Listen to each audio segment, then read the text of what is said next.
Speaking of roads in Rockville, the mayor and city council think that restructuring part of Rockville Pike will reduce gridlock for thousands of drivers. Now, they're talking about a 2-mile-long stretch near the Twin Brook Metro station. But as Montgomery County reporter Kevin Lewis explains, not everyone is in favor of that plan. Kevin.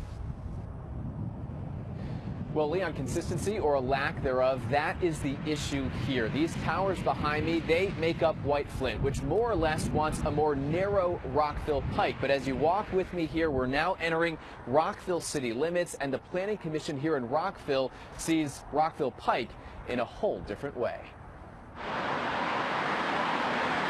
Rockville Pike is packed.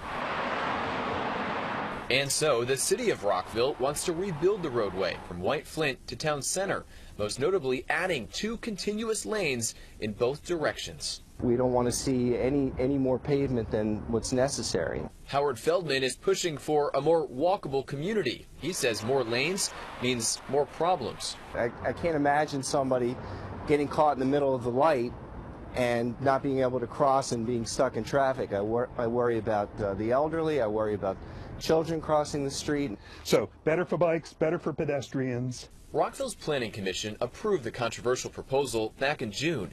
It felt extra travel lanes would actually make pedestrians safer. It's a softening thing between the fast-moving traffic on the Pike and the storefronts. So people, if they're sitting on a sidewalk outside, they're not right next to the fast road. They've got some gap in there. But Feldman couldn't disagree more. So if we can do that down on this part of the Pike, we're having a hard time understanding why it has to be done north of Montrose.